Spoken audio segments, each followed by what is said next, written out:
اور میرے جانے کے بعد اس گھر سے قدم باہر نہ نکالنا، اس کا مطلب ہے تم بھی جا رہے ہو سامری جی؟ شکنتلا کی آواز میں لرزش تھی۔ کیا بات ہے، کیا تمہیں یہاں ڈر لگے گا؟ سامری حیرانگی سے بولا۔ طنز نہ کرے سامری جی، شکنتلا اتنی گئی گزری نہیں کہ اکیلے میں اسے ڈر لگے، لیکن میں چاہتی تھی کہ آپ بھی یہاں رہیں۔ نہیں شکنتلا جی، گرو نارائن کا بندوبست کرنا بہت ضروری ہے اور اس کام میں مزید تاخیر نقصان دہ ہوگی۔ میں اب چلتا ہوں، سامری نے شکنتلا کے گال چومتے ہوئے کہا۔ تو چنتا نہ کر سامری کے جیتے جی کوئی تمہیں نقصان نہیں پہنچا سکتا، تیری 3 آوازوں پر آ جاؤں گا۔ یہ کہتے ہی سامری کسی چھلاوے کی مانند غائب ہو گیا۔ سامری کے جاتے ہی شکنتلا نے ایک سرد آہ بھری اور لمبا سانس چھوڑا، پھر دونوں ہاتھ گردن کے پیچھے لے جا کر کھلی زلفوں کو ایک جھٹکے سے بکھیر کر چھوڑ دیا اور دھڑام سے کمرے میں پڑے پلنگ پر دراز ہو گئی اور سارے جسم کو ڈھیلا چھوڑ دیا۔ سوچنے لگی اب سے چند پہر قبل وہ اپنی ریاست کی سیاہ و سفید کی مالک تھی، اس کے آگے پیچھے غلام اور باندیاں قطار در قطار تھے، اور اب یہاں اسے پانی پلانے والا بھی کوئی نہیں۔ کتنی جلدی حالات نے پلٹا کھایا تھا، جانے اب جیون میں کب ٹھہراؤ آئے گا۔ اگر گرو نارائن کے قبضے میں چلی گئی تو کیا ہوگا؟ اس کے ہر حکم کی تعمیل مجھ پر لازم ہوگی، اور کیا میں اس کا انکار نہ کر سکوں گی؟ کیا اس کے سامنے مجھے غلاموں کی طرح کھڑا ہونا پڑے گا؟ کیا میری تمام طاقت اور تمام مہابیر بھی اس کے تابع؟ مہابیر کا خیال ذہن میں آتے ہی اس نے سوچا کہ میں نے تو آج تک کسی مہابیر کو طلب ہی نہیں کیا، کیوں نہ اس کو آواز دی جائے۔ ارے ہے کوئی جو میرا تابع ہو؟ کالی دیوی کے حضور، منش بلیدان کے بعد جو مہابیر میرے حکم کے غلام بنے ہیں، ان کا کوئی سردار یا ان میں سے کوئی بھی ہو تو میں اسے حاضر کرنے کا حکم دیتی ہوں۔ گرم ہوا کا تھپیڑا شکنتلا سے ٹکرایا اور دیکھتے دیکھتے 3 فٹ قد و قامت کی بونا نما کوئی چیز اچانک ظاہر ہوئی۔ نظر میں یہ چھوٹے قد کا انسان ہی معلوم ہوا، لیکن اس کی ایک آنکھ تھی اور اسی ایک آنکھ کے نیچے 2 بھدے ہونٹ تھے، باقی ساری چہرے پر بال ہی بال تھے، کان ناک کی جگہ پر بھی بال تھے۔ کیا حکم ہے مالکن؟ منمناتی ہوئی آواز نکلی۔ یہ بونا مخلوق نما آدمی پلنگ کے پائے سے کچھ اونچا تھا، عام انسانوں کی طرح اس کے 2 ہی بازو تھے۔ شکنتلا اسے دیکھ کر اور اس کی آواز سن کر ایک دم سیدھی ہو کر بیٹھ گئی۔ بیٹھنے کے بعد ہی وہ بونا اس کو پورا نظر آیا تو یہ دیکھ کر ہکا بکا رہ گئی کہ بونے کی ایک ہی ٹانگ تھی جو دھڑ کے بالکل درمیان لگی ہوئی تھی، اور پاؤں بھی نہیں تھے۔ ایک لمحے کو اس عجیب مخلوق کو دیکھ کر شکنتلا کے رونگٹے کھڑے ہو گئے، پر جب اسے احساس ہوا کہ یہ اس کے حکم کا تابع مہابیر ہے تو اس کو کچھ ڈھارس ہوئی۔ کون ہے تو؟ شکنتلا سہمے لہجے میں بولی۔ تو بونا ہنس پڑا۔ اس کے ہنسنے کی آواز ایسی تھی جیسے لوہے یا سلور کی دیگچی میں بہت سے پتھر ڈال کر دیگچی کو ہلایا جائے، اس کی آواز پیدا ہوتی ہے۔ تم نے خود ہی بلایا ہے مالکن، اور خود ہی پوچھ رہی ہو کہ میں کون ہوں؟ اچھا تو تم میرے مہابیروں کے سردار ہو؟ جی مالکن۔ کیا نام ہے تمہارا؟ شکنتلا نے سوچنے کے انداز میں کہا۔ چمتکار۔ کیا چمتکار دکھا سکتے ہو میرے حکم پر؟ شکنتلا ہولے سے مسکرائی۔ پہاڑ الٹا کر سکتا ہوں، اس نے منمناتی ہوئی سیٹی نما آواز میں کہا۔ جہاں حکم کرو وہاں لے جا سکتا ہوں، تمہارے حکم پر ہر چیز حاضر اور کسی بھی چیز کو غائب کر سکتا ہوں، تمہارے دشمنوں کو ختم کر سکتا ہوں، اور ہر وہ کام جو تم کہو مالکن کر سکتا ہوں اور کرنے کا پابند ہوں۔ گرو نارائن کو قتل کرو۔ شکنتلا خوش ہو کر تیزی سے بولی۔ میری کھال کے جوتے بنوا لو، مگر فی الحال میرے بس میں نہیں مالکن۔ گرو نارائن تیرتھ جاپ کر کے منڈل سے باہر آنے والا ہے، اب تو بھی اس کے حکم کی غلام ہوگی۔ میری کیا اوقات ہے؟ چل دفان ہو جا بد شکل، بکواس کیے جا رہا ہے، شکنتلا نے کہا تو چمتکاریوں اپنی جگہ سے غائب ہوا جیسے واقعی کسی نے چمتکار دکھایا ہو۔ چمتکار کے جانے کے بعد شکنتلا کا جی بھر آیا۔ اسے اب حالات پلٹنے کی توقع نہیں تھی۔ وہ ایسے بمر میں آ پھنسی تھی جہاں اس کے مہابیر بھی بے بس تھے اور خشگران، اور سامری بھی۔ وہ بے اختیار رونے لگی، تکیے پر سر رکھے کتنی دیر اپنی بے بسی کا رونا روتی رہی، نہ جانے پھر کب آنکھ لگ گئی۔ پرندوں کے چہچہانے سے اس کی آنکھ کھلی۔ کھڑکیوں اور روشندانوں سے صبح کی روشنی نور کی شکل میں کمرے کے اندر آ رہی تھی۔ شکنتلا رات بھر کی نیند کے بعد تر و تازہ ہو چکی تھی۔ اس نے ایک توبہ شکن انگڑائی لی اور اٹھ بیٹھی۔ ٹھنڈی ٹھنڈی ہوا خوشگوار ریت کا احساس پیدا کر رہی تھی۔ اچانک ایک خیال شکنتلا کے ذہن میں چھپاکے کی طرح پیدا ہوا کہ یہ کون سی جگہ ہے اور اس گھر کے ارد گرد کا منظر کیا ہے؟ یہ کس کا گھر ہے؟ کل سارا دن تو انتہائی پرانگدہ تھا، جس کی بنا پر ایسی باتوں پر دھیان نہ آیا تھا۔ وہ اٹھی اور اپنا بھاری بھرکم لباس گھسیٹتے ہوئے کھڑکی کے پاس آئی۔ باہر دور تک ایک وادی کا منظر تھا۔ یہ ایک سرسبز وادی تھی، ہر طرف سبزہ اور ہریالی خوبصورت منظر پیش کر رہی تھی۔ دور ایک ندی یا دریا بہتا ہوا نظر آ رہا تھا، اس سے بھی پرے پہاڑ نظروں کو بھلے محسوس ہو رہے تھے۔ وادی میں ہر طرف رنگ برنگے پھول اور مختلف اقسام کے پرندے اٹکیلیاں کر رہے تھے۔ دور کہیں کہیں لوگ آ جا رہے تھے۔ شکنتلا کھڑکی سے ہٹ کر کمرے کے دروازے کے پاس آ گئی اور باہر نکل آئی تو اس نے اپنے آپ کو دائیں سے بائیں جاتے ہوئے برآمدے کو کشادہ پایا۔ برآمدے سے آگے کھلا باغیچہ اور سامنے لوہے کا کوڑا تھا۔ پورے مکان کے گرد دیوار تھی۔ اب اس نے پورے مکان میں گھوم پھر کر دیکھا تو پتہ چلا کہ یہ 3 کمروں پر مشتمل مکان تھا۔ ایک چھوٹا باورچی خانہ اور ایک نہانے کا کمرہ تھا۔ پورے گھر میں نہ تو کوئی ذی روح موجود تھا اور نہ ہی اس کے گھر کے آس پاس قریب میں کوئی دوسرا مکان تھا۔ کھلی فضاؤں میں یہ اکیلا مکان خاصا خوبصورت بنایا گیا تھا، البتہ دور کہیں کہیں گھر اور لوگ شکنتلا کو نظر آ رہے تھے۔ شکنتلا واپس کمرے میں آ گئی۔ شکنتلا کو اس وقت شدید بھوک پیاس محسوس ہوئی تو اس نے ایک سرد آہ بھری اور سوچا، کل تک میرے آگے پیچھے باندیاں کنیزیں پھلوں کے مشروب اور کھانے کا سامان تیار کر کے رکھتی تھی، اور آج میں ایک طرح سے اس گھر میں قید ہوں۔ سامری نے جاتے جاتے مجھے یہاں سے باہر نکلنے پر پابندی لگا دی ہے، کیوں نہ چمتکار کو بلاؤں؟ اس نے سوچا اور ذہن میں چمتکار کا نام دہرایا تو فوراً ہی اسے گرم ہوا کا تھپیڑا لگا اور پھر چمتکار اپنے مکمل مکرو وجود کے ساتھ حاضر ہو گیا۔ کیا حکم ہے مالکن؟ تم نے مجھے کیوں یاد کیا؟ شکنتلا نے اسے نظر بھر کر دیکھا اور بولی، بد شکلے، مجھے تم کہتا ہے ادب سے مخاطب کیا کر۔ جی بہتر مالکن، چمتکار نے شرمندہ ہو کر نظر جھکا دی۔ مجھے انسانی خون چاہیے، زندہ انسان اور اس کا خون۔ شکنتلا نے ہوس بھری نظروں سے اسے دیکھ کر کہا۔ اسے اس وقت خونی پیاس تھی۔ زندہ انسان تو اس گھر میں بھی موجود ہے مالکن، چمتکار نے کہا۔ کہاں؟ شکنتلا حیران ہو کر بولی۔ باہر باغیچہ میں سیب لگے درخت کے تلے اس گھر کے مکینوں کو خشکران نے قید کر دیا ہے۔ حکم کریں تو نکال لاؤں؟ ہاں ہاں جلدی کرو، مجھے بھی دکھاؤ۔ چلو، شکنتلا نے اسے حکم دیا تو چمتکار ایک ٹانگ پر پھدک کر باہر کی طرف جانے لگا۔ شکنتلا اس کے پیچھے پیچھے چلنے لگی۔ باغیچے میں سیب کے درخت کے پاس پہنچ کر چمتکار رک گیا اور ایک جگہ کھڑا ہو گیا، پھر زور سے ہوا میں اچھلا اور زمین پر گرا تو یکدم وہاں سے ساری مٹی ہٹ گئی اور کافی نیچے سلاخوں والا بڑا سا پنجرا نظر آیا۔ چمتکار نے ایک ہاتھ سے سلاخ پکڑی اور یوں پنجرے کو اوپر اٹھایا جیسے ہلکی پھلکی ٹوکری ہو، اور پنجرا کو باہر زمین پر رکھ دیا۔ پنجرے میں 2 نوجوان لڑکیاں، ایک ادھیڑ عمر مرد اور ایک جوان سال مرد تھا۔ چاروں خوفزدہ تھے اور چمتکار کی شکل دیکھ کر مزید خوفزدہ ہو گئے، البتہ خوبصورت شکنتلا کے چہرے پر مسکراہٹ دیکھ کر ان کی جان میں جان آئی۔ یہ زمین کے اندر زندہ کیسے تھے؟ اس نے چمتکار سے سوال کیا۔ یہ خشکران کا کمال ہوگا، چمتکار بولا۔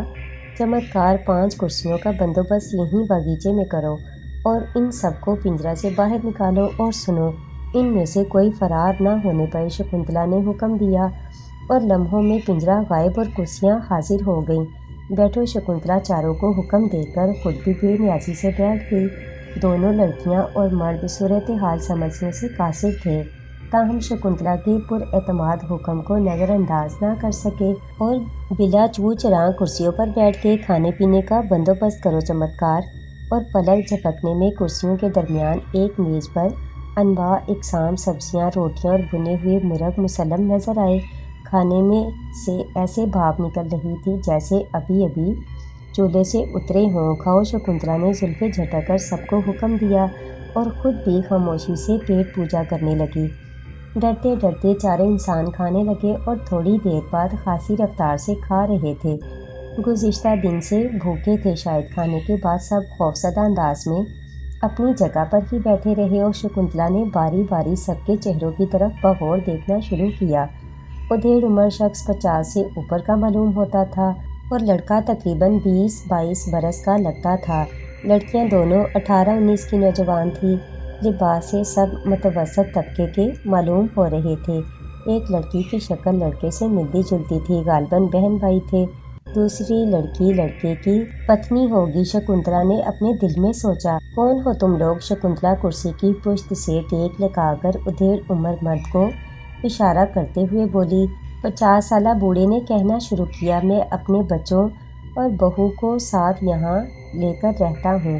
کل صبح پتہ نہیں کہاں سے ایک آدمی نمودار ہوا اور ہمیں ایک جگہ اکٹھا کر کے کوئی جادو کیا تو ایک پنجرہ میں ہم قید ہو گئے اور پھر پنجرہ اس نے سیب کے درخت تلے دفن کر دیا۔ قبر کے اندھیرے سے آج تم نے ہمیں نجات دلائی۔ ہم تو زندگی سے ہاتھ دھو بیٹھے تھے۔ تمہارا کیا نام ہے؟ شکنتلا نے بوڑھے کو نظر انداز کر کے نوجوان کو اشارہ کیا جو خاصی دیر سے ایک ٹک اسے دیکھا جا رہا تھا۔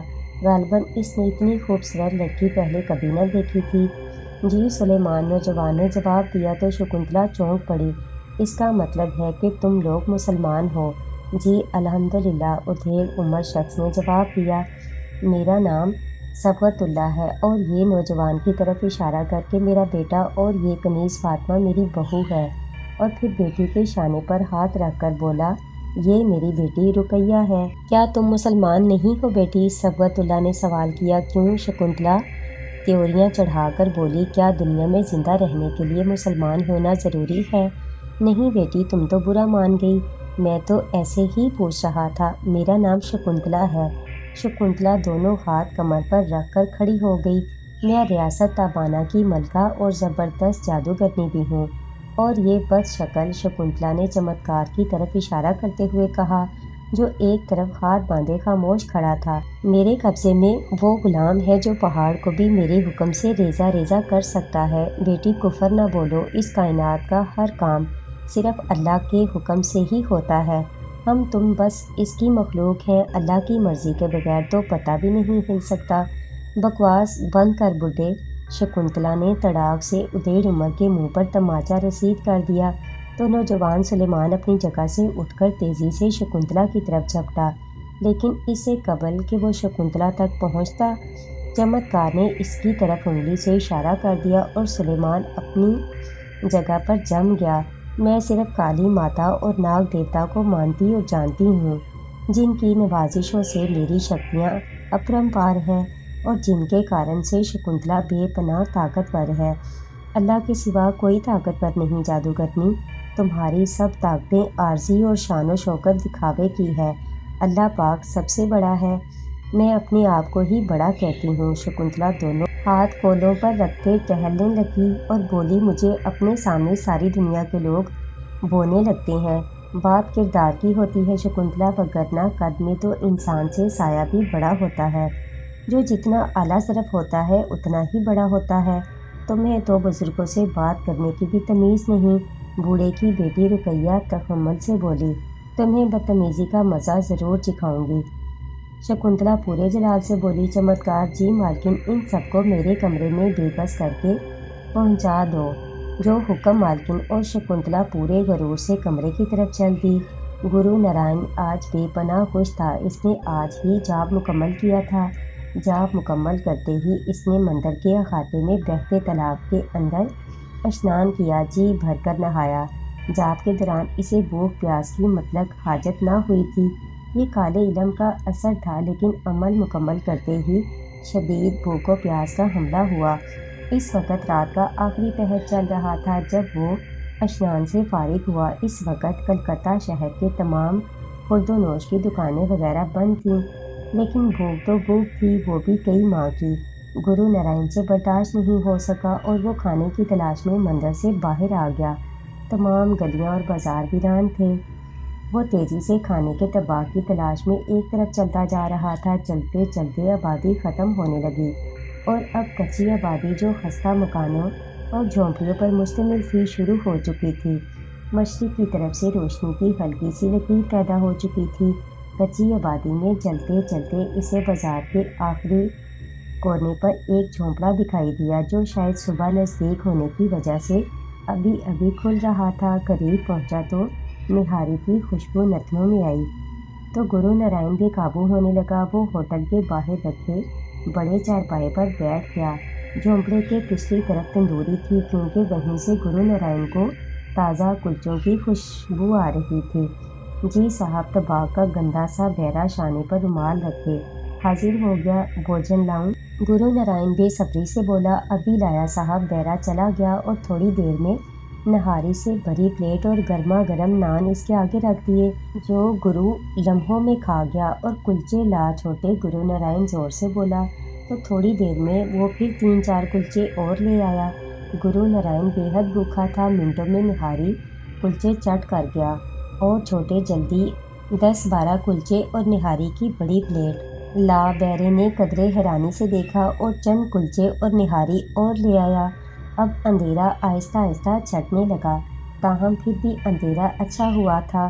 ہوٹل کے ارد گرد بھی ہو کا عالم طاری تھا۔ ہوٹل میں بیرے سمیت 3 لوگ ہی تھے اور گاہک بھی صرف گرو نارائن ہی تھا، لہٰذا تینوں شخص گرو نارائن کو بغور دیکھنے لگے جو اب تک کئی افراد کا بھوجن چٹ کر چکا تھا اور اب تک کھائے چلا جا رہا تھا، لیکن گرو نارائن ان کی توجہ سے قطع نظر ہڑپ ہڑپ کر رہا تھا اور ساتھ ساتھ سوچ رہا تھا کہ اتنے کھانے کے پیسے کہاں سے دے گا۔ اس کی تو جیب میں پھوٹی کوڑی تک نہ تھی۔ چلو جو ہوگا دیکھ لیں گے۔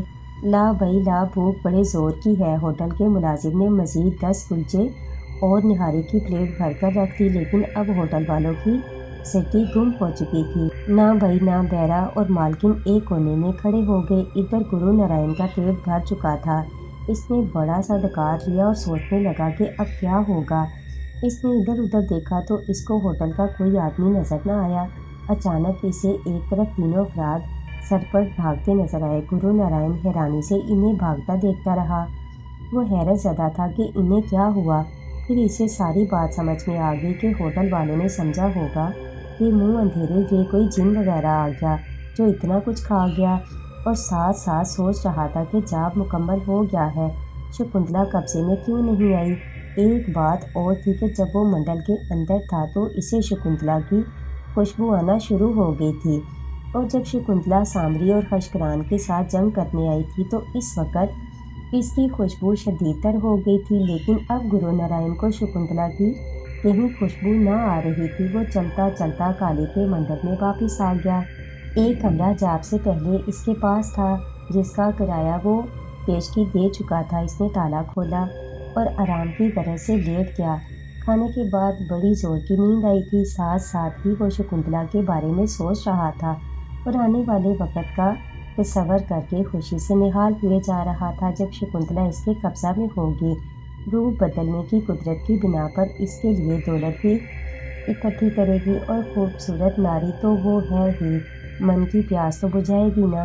شکنتلا نے ہر ایک افراد کو علیحدہ علیحدہ چھوٹے پنجروں میں قید کر لیا تھا جس میں وہ نہ لیٹ سکتے تھے اور نہ کھڑے ہو سکتے تھے، صرف بامشکل بیٹھنے کی گنجائش تھی۔ تینوں پنجرے الگ الگ کمروں میں چھت کے ساتھ لٹکائے گئے تھے، البتہ کنیز فاطمہ کو اس نے اپنے پلنگ کے پاس صرف کھڑا رہنے کا حکم دیا تھا۔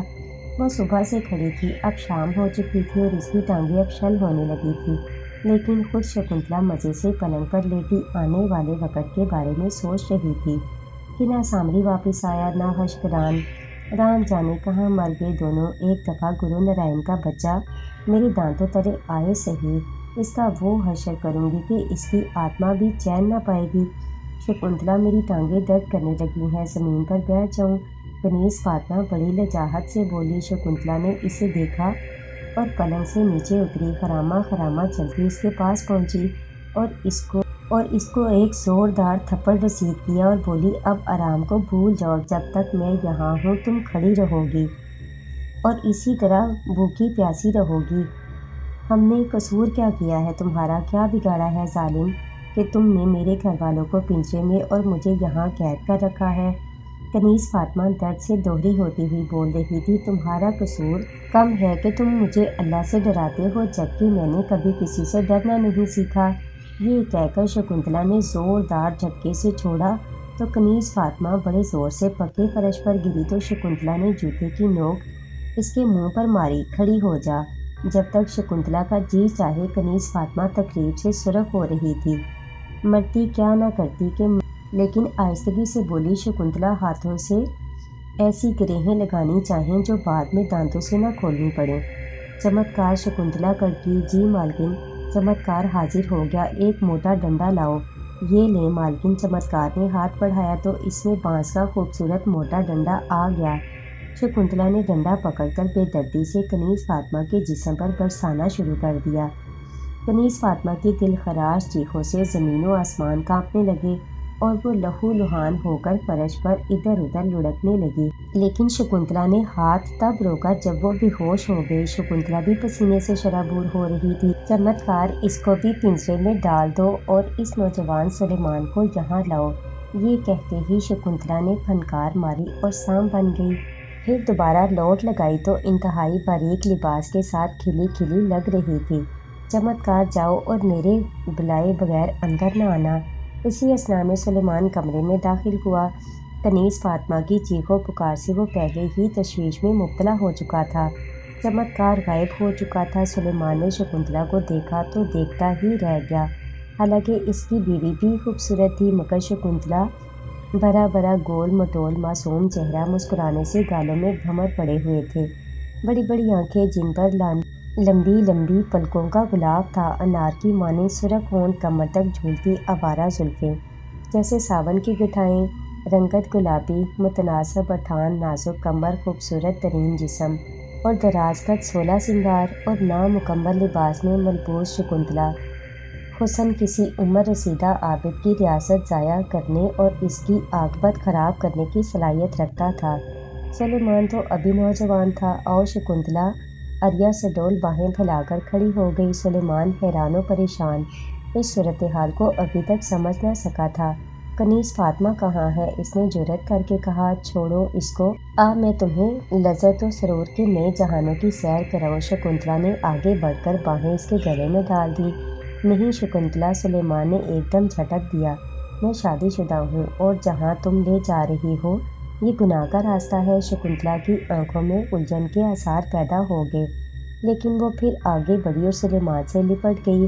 ایسا حسن تو نے کہاں دیکھا ہوگا؟ سلیمان تو خوش نصیب ہے کہ تو شکنتلا کو بھا گیا۔ سلیمان پر وحشت سوار ہو گئی۔ اس نے ایک جھٹکے سے اسے جدا کیا اور زوردار تھپڑ شکنتلا کے منہ پر جڑ دیا اور چیخا، خرافہ! میری بیوی کی چیخیں بڑی دل خراش تھیں۔ وہ کہاں ہے اور تو نے اس پر کیا ظلم کیا ہے؟ پھر اس کے خوبصورت بالوں سے پکڑ کر اسے فرش پر گھسیٹنے لگا۔ میرے باپ کی تو نے بے عزتی کی، اسلام کے بارے میں توہین آمیز کلمات بکتی ہے اور مجھے گمراہ کرنے کی کوشش کر رہی ہے۔ شکنتلا کے لیے یہ سب کچھ بالکل غیر متوقع ثابت ہوا۔ وہ اپنی توہین سے پاگل ہو گئی۔ چمتکار، وہ دھاڑی، جی مالکن۔ چمتکار حاضر ہے، اس کمینے کو الٹا لٹکا ہوا دیکھنا چاہتی ہوں۔ اور سلیمان کو محسوس ہوا کہ کسی نادیدہ قوت نے ٹانگوں کو کھینچ کر اوپر کیا، اب وہ ہوا میں الٹا لٹکا تھا۔ شکنتلا نے کچھ پڑھ کر پھونکا تو اس کے سر کے نیچے شیشے کا بڑا مرتبان آ گیا۔ چمتکار، خنجر پیش کرو۔ فوراً ہی چمتکار نے ایک تیز دھار خنجر پکڑا دیا۔ شکنتلا نے مہارت کے ساتھ خنجر الٹے لٹکے سلیمان کی شارک پر پھیر دیا۔ خون کی تیز دھار مرتبان میں پڑنے لگی۔ سلیمان حرکت کرنے سے قاصر تھا، البتہ اس کی دلدوز چیخوں سے کان پھٹنے لگے۔ وہ ذبح شدہ بکرے کی مانند تڑپنے لگا، لیکن اب شکنتلا پرسکون ہو کر بیٹھ چکی تھی اور اپنی بکھری زلفوں کو ہاتھوں کی انگلیوں سے سنوارنے لگی۔ کچھ ہی دیر بعد ایک بڑے گلاس میں مزے سے خون پی رہی تھی۔ سلیمان کا لاشا ٹھنڈا ہو چکا تھا۔ شکنتلا، اس کا کچھ پتہ نہ چل رہا تھا اور نہ ہی خوشبو آ رہی تھی۔ انہی سوچوں میں ڈوبا ہوا وہ مندر کی سیڑھیاں چڑھتا جا رہا تھا کہ اچانک کسی کے کندھے سے اس کا شانہ ٹکرایا۔ ایک دم گرو نارائن نے اوپر دیکھا تو اسے ایک بھاری بھرکم چہرہ دکھائی دیا۔ یہ ایک بھاری تن و توش کا شخص تھا جس نے صرف ایک دھوتی باندھی تھی، باقی سیاہ کالا جسم بالوں سے بھرا تھا۔ اندر کو دسیں آنکھوں سے وحشت ٹپک رہی تھی۔ مورکھ، وہ شخص بولا، اندھا ہے کیا؟ دیکھ کر نہیں چلتا؟ کیا تمہیں معلوم نہیں کہ ہم کالی ماتا کے استھان کے مہا پنڈت ہیں؟ پرنام کرو ہمیں۔ اس کی بات سن کر گرو نارائن کے ذہن میں بجلی گوندی۔ یہ مہا پنڈت ضرور میری کوئی سہایتا کر سکتا ہے۔ اس نے فوراً ہاتھ جوڑ کر ماتھے کو لگائے اور ڈنڈوت کرنے لگا۔ گرو نارائن کے اس عمل سے مہا پنڈت نرم پڑ گئے اور بولے، کہاں سے آیا ہے؟ تجھے پہلے کبھی ادھر نہیں دیکھا۔ پنڈت جی، میں ہمالیہ کوہ دامن میں واقع ریاست تابانا کا شاہی پجاری اور کالی دیوی کے وہاں کے مندر کا بڑا پجاری بھی ہوں، پرنتو آپ کے سامنے بالغ ہی ہوں۔ آپ کی شہرت اور شکتیوں کی بڑی کیرتن سنی ہے۔ میں آپ ہی کو چرنوں کی راکھ چومنے حاضر ہوا تھا۔ بھگوان کی دیا ہے آپ کے درشن اچانک ہی ہو گئے۔ میں ایک مسئلہ لے کر یہاں آیا ہوں۔ میری بھاونا ہے کہ آپ مجھے تھوڑی دیر کے لیے ملاقات کا شرف بخشیں۔ گرو نارائن نے مناسب موقع جانتے ہوئے بڑی عیاری سے اس کے دل میں نرم گوشہ پیدا کرنے کی پریکشا کی، جس میں وہ سفل بھی ہو گیا۔ آؤ میرے پیچھے مہا پنڈت، یہ کہتے واپس مندر کی سیڑھیاں چڑھنے لگا۔ گرو نارائن بھی سر جھکا کر پیچھے چل دیا۔ سیڑھیاں چڑھنے کے بعد مہا پنڈت بڑے دالان سے گزرتے ہوئے مندر کی پچھلی جانب چل پڑے۔ راستہ میں ملنے والے یاتری، سادھو، پجاری، غرض یہ کہ ہر شخص ان کو جھک کر نمستے کرتا اور مہا پنڈت مٹکے جیسا سر ہلا کر جواب دیتے جاتے۔ کئی لوگ ان کے ساتھ بھی چلنے لگتے۔ مندر کی پچھلی طرف کمروں کی لمبی قطاریں تھیں۔ انہی میں سے ایک کمرہ میں گرو نارائن بھی مقیم تھا۔ ان قطاروں کے درمیان ایک جگہ سے سیڑھیاں نیچے کی طرف جاتی تھیں۔ شروع میں بڑا دروازہ تھا۔ دروازے پر سرکار کی طرف سے مہیا کردہ سینہ پہرے دار تھے، جنہوں نے مہا پنڈت کو جھک کر پرنام کیا۔ تقریباً 30 سیڑھیاں نیچے اترنے کے بعد ایک کھلا ہال آ گیا، جہاں جگہ جگہ پہرے دار تلواریں سونتے کھڑے تھے اور جا بجا داسیاں آ جا رہی تھیں۔ ہال کے دائیں بائیں کناروں پر بڑے بڑے خوبصورت کمرے تھے۔ یہ سب پنڈت پجاریوں کے رہنے کے لیے تھے اور تمام داسیاں ان کی خدمت پر مامور تھیں۔ بالکل سامنے درمیان میں سب سے خوبصورت کمرہ تھا، جس کے پاس پہنچ کر مہا پنڈت نے پہلی بار پیچھے مڑ کر گرو نارائن کو دیکھا اور اس کو اشارے سے قریب بلایا اور اس کے شانے پر ہاتھ رکھ کر بولا، ان سب کمروں میں پجاری پنڈت ہی رہتے ہیں، پرنتو مہا پنڈت ناتھ کے سامنے ان کی کوئی حیثیت نہیں۔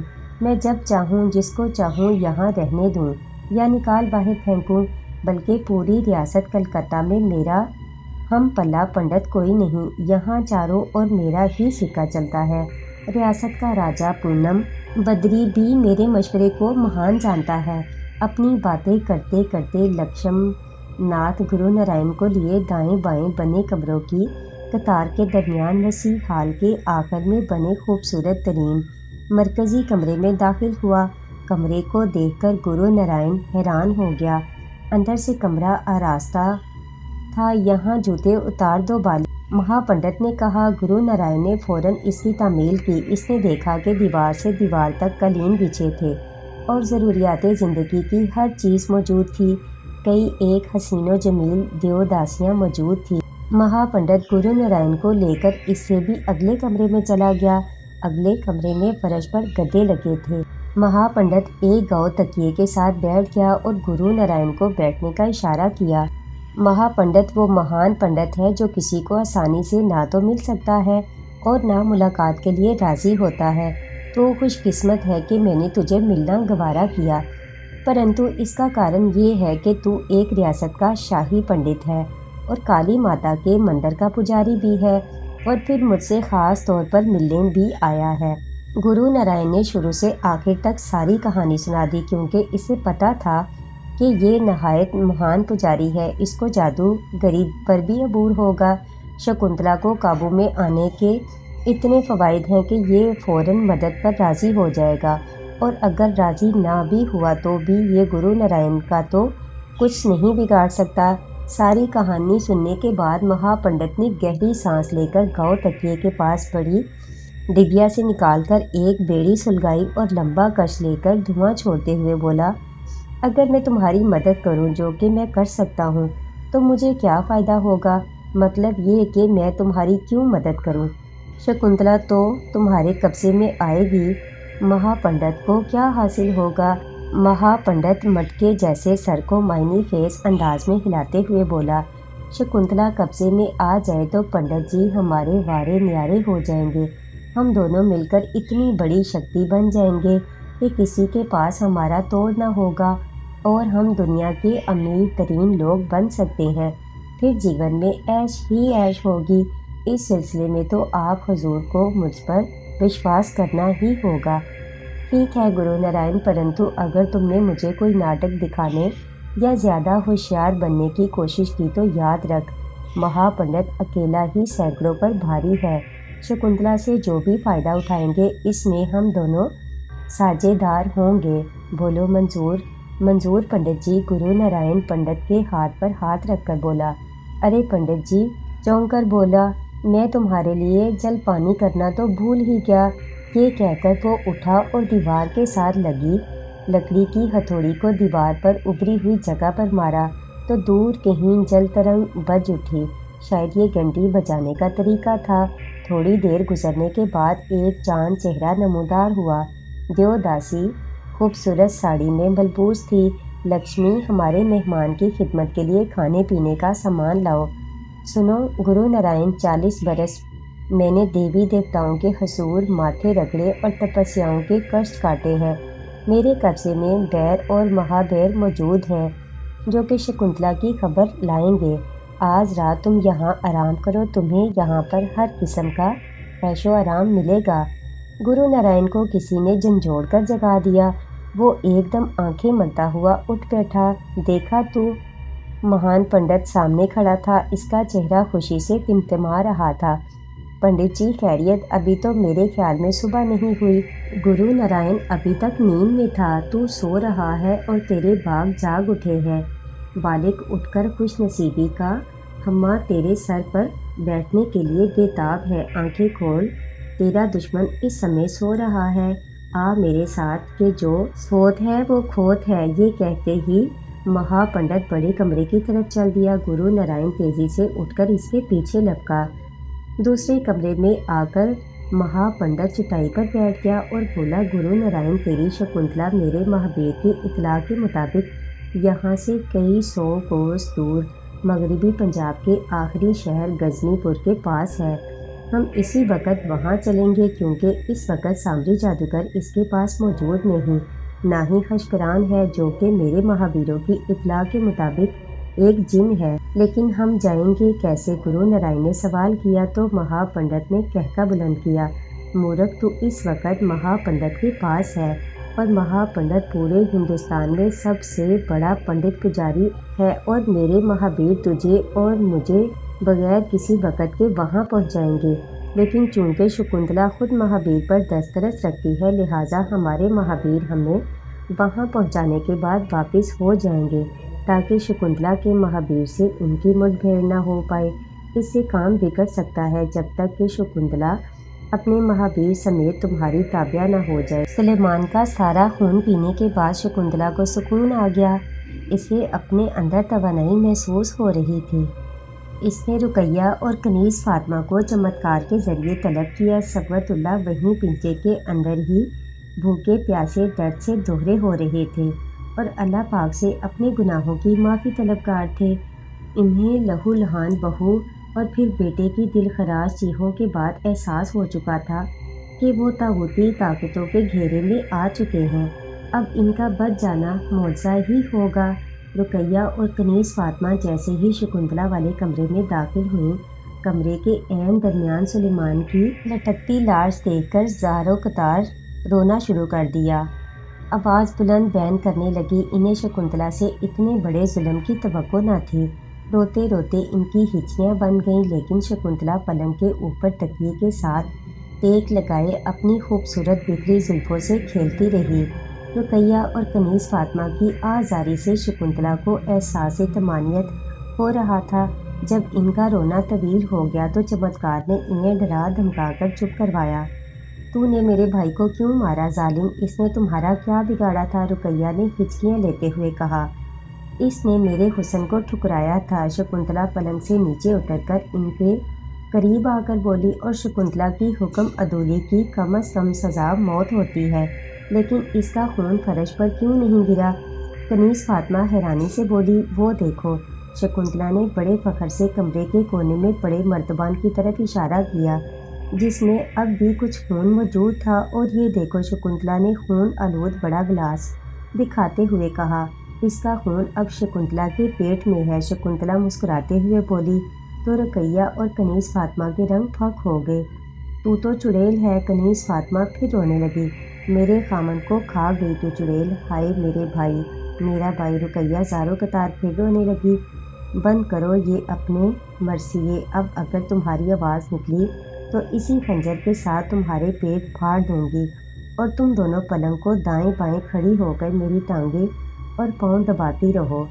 چمتکار جی مالکن، ساری رات ان کا خیال رکھنا، جس وقت ان کے ہاتھ رکیں پوری قوت سے کوڑا ان کے جسم پر پڑنا چاہیے۔ شکنتلا کی ہدایت کے ساتھ ہی چمتکار نے سرعت کے ساتھ 2 کلا بازیاں لگائیں۔ فوراً ہی چمتکار کی شکل لیے 2 مہابیر نمودار ہوئے۔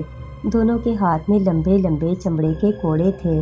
شڑاپ شڑاپ کی 2 آوازیں ابھری، اور رقیہ اور کنیز فاطمہ کے جسم پر خونی لکیریں نمودار ہو گئیں۔ نرم و نازک لڑکیاں تکلیف اور آنے والے وقت کا تصور کر کے بید مجنوں کی مانند کانپنے لگی۔ شکنتلا فاتحانہ انداز میں کھلکھلا کر ہنس پڑی، کل صبح تم میں سے ایک کا خون پی کر ناشتہ کروں گی، اور دن کا بھوجن دوسری کے خون سے کروں گی۔ آج تمہارے جیون کی آخری رات ہے، اور ہوگی بھی بڑی تکلیف دہ، لیکن تمہارے لیے میں تو آرام سے سوتی رہوں گی۔ آنے والے وقت کا سوائے اللہ کے کسی کو کچھ علم نہیں کہ کیا ہوگا۔ تم تو کل صبح اور دوپہر کی بات کرتی ہو شکنتلا چڑیل۔ کنیز فاطمہ شکنتلا کی آنکھوں میں آنکھیں ڈال کر بولی، کیا معلوم آنے والی صبح کس کے لیے کیا پیام لاتی ہے؟ لیکن ایک بات طے شدہ حقیقت ہے کہ رقیہ بھی دلیری سے بولی، کانٹے بونے سے پھول نہیں اگتے، ظلم پھر ظلم ہے، بڑھتا ہے تو مٹ جاتا ہے۔ اور سلیمان کی لاش کی طرف انگلی کا اشارہ کرتے ہوئے رقت آمیز لہجے میں بولی، خون پھر خون ہے، گرتا ہے تو جم جاتا ہے۔ قسم پیدا کرنے والی ذات کی، جس کے قبضے میں ہماری، تمہاری اور سب کی جانیں ہیں، تم ہمیں چاہے جو بھی سزا دو، لیکن ہم تمہاری ٹانگیں اور پاؤں نہیں دبائیں گی۔ یہ کہتے ہوئے رقیہ پیچھے ہٹی، اور ساتھ ہی کنیز فاطمہ نے بھی اس کی تکلیف کی، اور اس کے ساتھ ہی شڑاپ شڑاپ کی آوازیں ابھرنے لگیں، اور مہابیر مسلسل کوڑے برسانے لگے۔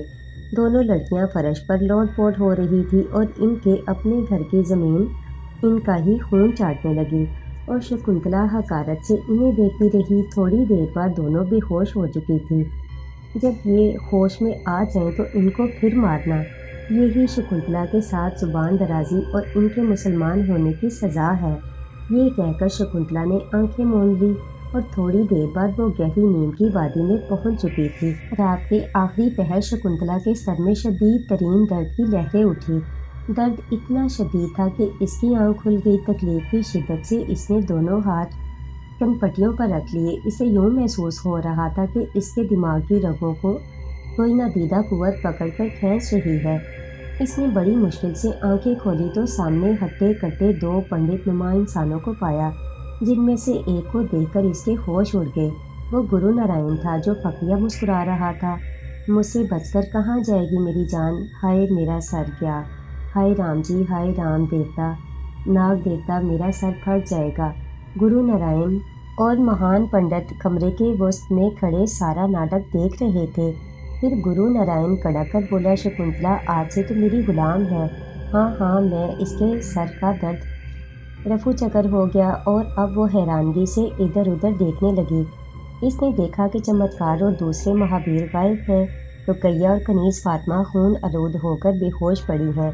گرو نارائن اور دوسرا آدمی صرف ایک دھوتی اور پاؤں میں کھڑاؤں پہنے کھڑے ہیں۔ دونوں کے گنجے سر شمع کی روشنی میں چمک رہے تھے، اور دونوں کے جسم پر دھوتی کے علاوہ کوئی لباس نہ تھا۔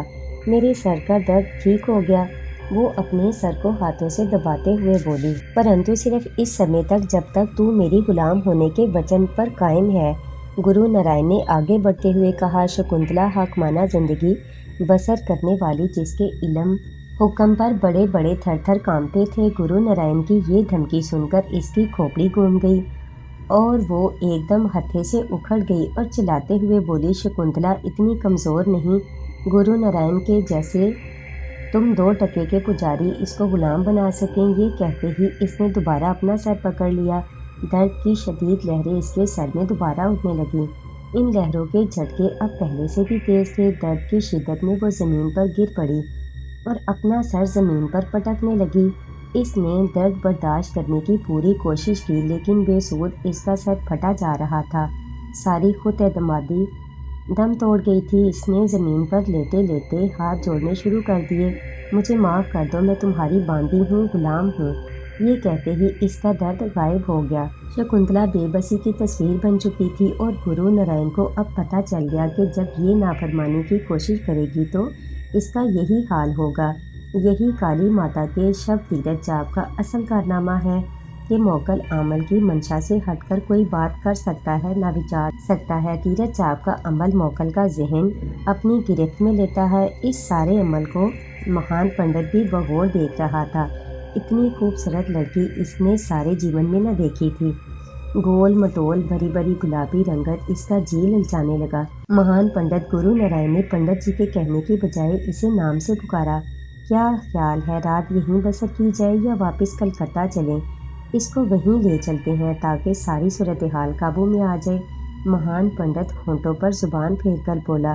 شکنتلا گرو نارائن کڑک کر بولا، اپنے مہابیروں کو حکم دو کہ ہم سب کو ریاست کلکتہ ماتھا آستان کے اندر مہان پنڈت کے ہمراہ خاص میں لے چلیں۔ شکنتلا تذبذب کے عالم میں تھی۔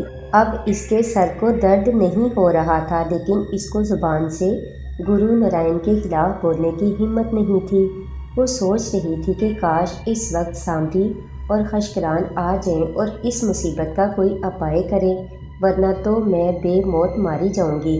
میری حیثیت قید سیاد میں پھڑکتی بلبل کی مانند ہو جائے گی کہ دماغ میں درد کی لہریں ہولے ہولے اٹھنے لگی اور آہستہ آہستہ بڑھنے لگی، جیسے کوئی ان دیکھی شکتی اسے گرو نارائن کا حکم ماننے پر مجبور کر رہی ہے۔ درد میں پھر شدت آنے لگی۔ شکنتلا سر پر ہاتھ رکھ کر سسکنے لگی اور پھر انہی سسکیوں کے درمیان مجبور ہو کر بولی، چمتکار جی مالکن، چمتکار کی آواز آئی۔ گرو نارائن جیسا کہاں ہے ویسا کرو، اس پر عمل کرو۔ یہ کہتے ہوئے شکنتلا بے بسی سے باقاعدہ رونے لگی۔ مالکن آپ ان دونوں کے ہاتھ پکڑ لیں۔ شکنتلا آگے بڑھ کر گرو نارائن اور مہا پنڈت کے درمیان کھڑی ہو گئی اور دونوں کو ہاتھ تھام لیے۔ اچانک گھپ اندھیرا چھا گیا اور پھر گرو نارائن کو یوں محسوس ہوا کہ پاؤں کے نیچے سے سخت فرش ہٹ گیا ہو اور نرم گدا کسی نے بچھا دیا ہو۔ اندھیرا چھٹنے لگا، روشنی بکھرنے لگی۔ اچانک گرو نارائن کے منہ سے نکلا، ارے مہان پنڈت، ہم واپس کلکتہ میں آ گئے، یہ تو تمہارا کمرہ خاص ہے۔ مہا پنڈت نے سر گھما کر دیکھا تو واقعی یہ کمرہ خاص تھا۔ گرو نارائن اب بہت بڑی طاقت ہے۔ گرو نارائن کی شکتیاں لامحدود ہیں۔ گرو نارائن خوشی سے پاگل ہو کر ناچنے لگا۔ آؤ مہا پنڈت، تم بھی ناچو یار، تمہاری سہایتا کے بغیر میں اپنے مقصد میں اتنی جلدی کامیاب نہیں ہو سکتا تھا۔ دونوں خوشی سے ناچ رہے تھے اور شکنتلا ایک طرف سر جھکائے کھڑی تھی۔ رقیہ اور کنیز فاطمہ پر کوڑے برسنے کے وقت چہرے پر خوشی، رونق اور فاخرانہ پن تھا۔ اب وہ اڑن چھو ہو چکا تھا۔ وہ اس وقت خیرت و یاس کی تصویر بنی ہوئی تھی۔ ناچتے ناچتے گرو نارائن نے شکنتلا کو آگے بڑھ کر دبوچ لیا اور اپنی باہوں میں کسنے لگا۔ اب تو میری ہے، تیری شکتیاں بھی میری ہیں۔ گرو نارائن نے شکنتلا کو باہوں میں اٹھا لیا۔ لو مہان پنڈت، عیش کرو۔ یہ کہتے ہوئے گرو نارائن نے شکنتلا کو ہوا میں اچھال کر پھینکا تو مہان پنڈت نے اسے ہوا میں ہی دبوچ لیا اور اس کا سرخ و سفید گالوں پر اپنے بدے ہونٹ رکھ دیے۔ کافی دیر ناچنے کے بعد دونوں پسینے سے شرابور ہو کر بیٹھ گئے اور ہانپنے لگے۔ شکنتلا، ہمارے لیے شراب منگواؤ۔ چمتکار شکنتلا سر جھکائے افسردگی سے بولی، شراب لاؤ۔ چھن کی آواز کے ساتھ جگ میں شراب اور 2 گلاس چٹائی پر نمودار ہو گئے۔ دونوں پجاری تکیوں سے ٹیک لگا کر بیٹھ گئے۔ شکنتلا، ہمارے لیے گلاس بھرو۔